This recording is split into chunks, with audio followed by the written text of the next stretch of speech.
Nibbles now owns the whole downstairs. This is something that really doesn't work, but what I'm attempting to do here is to block off the other cats from the mom, because they terrorize her. She started in the recording studio and spent a couple months in each room and kept working her way west and eventually made her way downstairs, and this is like the end of the earth, you know, down here. She's gone to the farthest point in the house now, so she's actually lived down here for at least 6 months, I'd say. And this used to be a little animation studio down here, and I totally took all the computers out, and it's just basically turned into Nibbles' playroom now.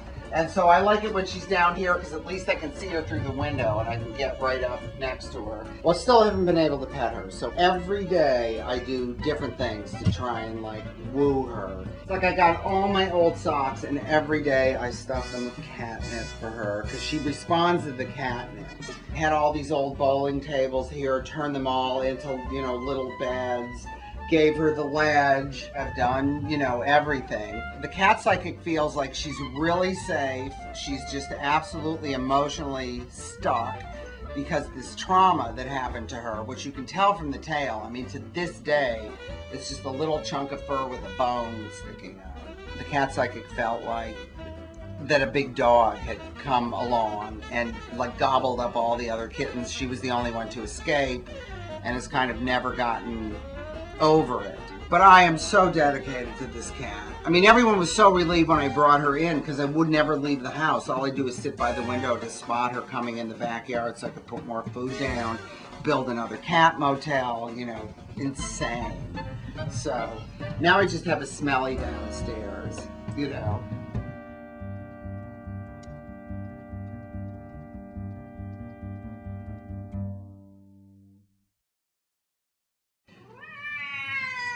This is the lovely Sealy.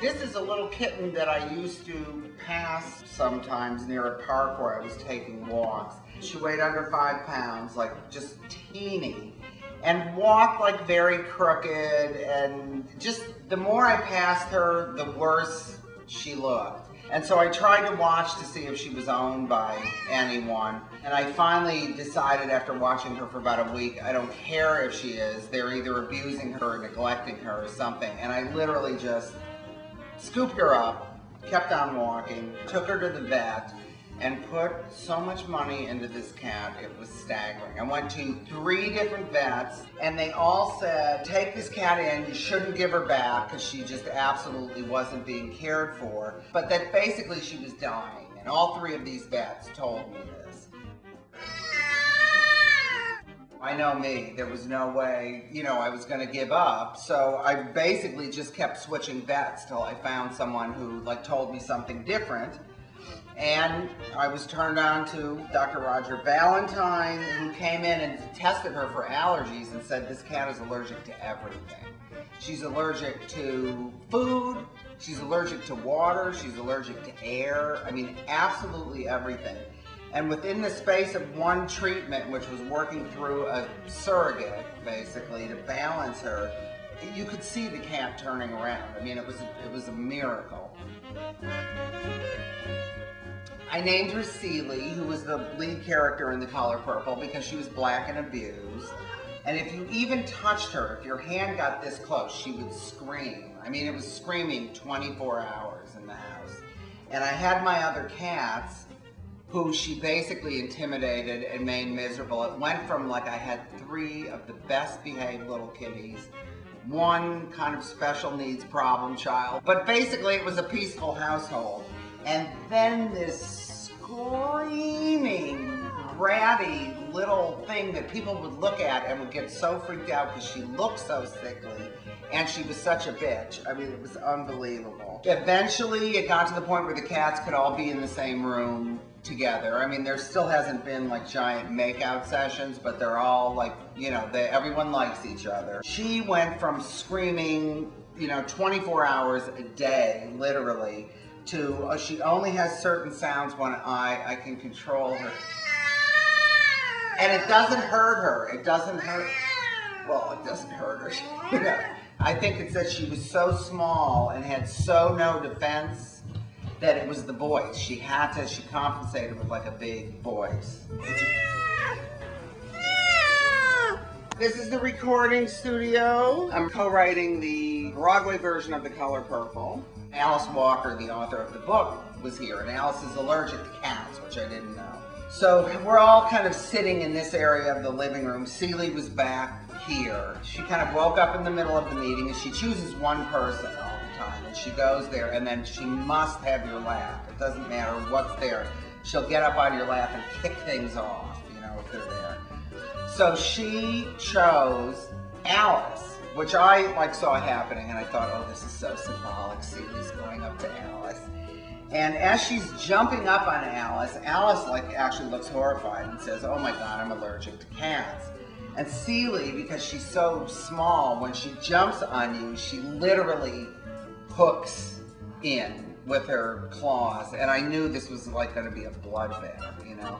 So she lands on Alice. You can see the claws going into these silk pants. And Alice is going, oh, the cat, you know. So we all jump up and trying to wrench Celie free. She's pulling the pants. She doesn't want to let go.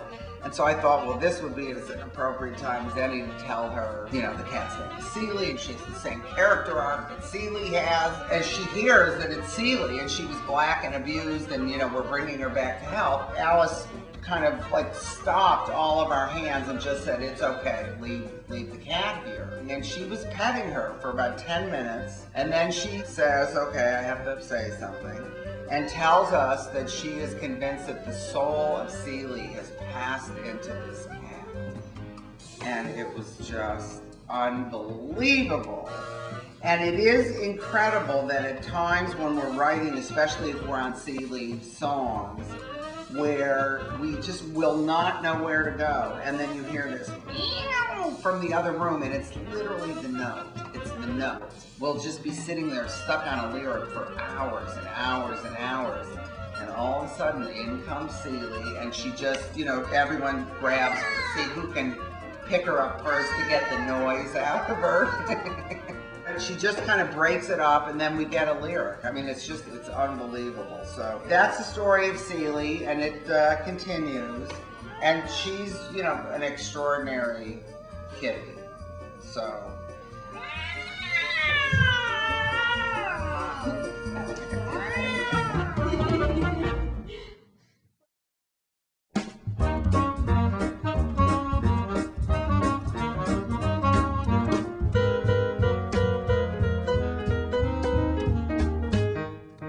Wondering where you can be.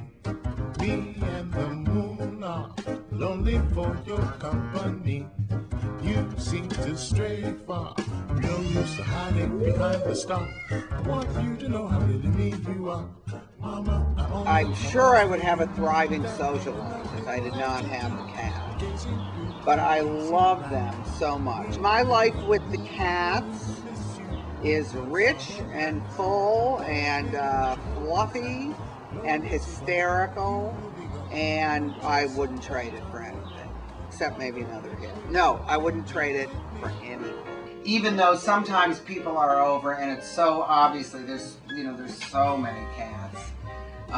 You know, sometimes I go, oh God, these people just must think I'm such a freak. But they think I'm a freak anyway, so what's the difference, you know? What's the difference?